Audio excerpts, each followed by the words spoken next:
Hi, Colin here. This is part two in this series on React file-based routing, static site generation, server-side rendering, and some related issues. In this part, we'll look at a typical React client-side rendered, client-side routed SPA app. So in this example, we generated a Vite app, and all we did was tweak the JSX and CSS. We created a simple header and footer component and referenced them. And so not a whole lot to it. You'll note that in the dev project, on the left-hand side, on line 10, there's div ID equals root, totally empty, right? It's a placeholder. On the right-hand side in a production build, again, on line 12, there's div ID equals root, it's empty. In the header, though, on line 8, in the head rather, not the header, you'll notice that the JavaScript bundle is there. So at runtime, that JS bundle is going to load, it's going to rewrite the DOM, referred to as hydration. This depicts the DOM as seen through DevTools after the script bundle is loaded and hydrated the DOM. So let's take a look at the actual app. We'll do a quick demo here. Oops. So here is that project. So at dev time, not a built version of it, but in your dev project, there's your empty div ID equals root, and we're referencing source main JSX. What's that do? On line 6, we do document.getElementById root. So we're going to get that div, and then we're going to render the app component. What's the app component? We blasted what came in that Vite project and just created a really simple app component that references a custom header and footer component that we built. So not a whole lot to it. Let's run it and take a look.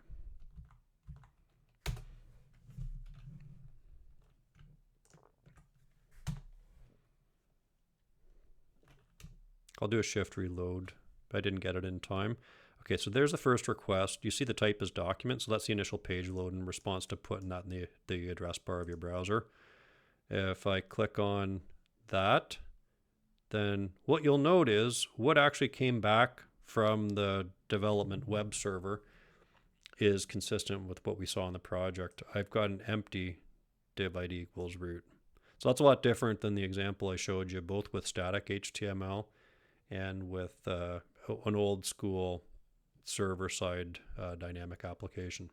So empty div ID equals root. However, if I go to the Elements tab and expand it, here you can see there's a populated header, the fancy header component here, and then your footer component is down here. So this DOM's been hydrated by the JavaScript bundle on the client. So what came down across the network from the web server is different from the end state in the browser. And the waterfall is the steps that happen from page load till it's completed. So if we look here, the browser makes a request to your host. The first thing the web server sends back is the document.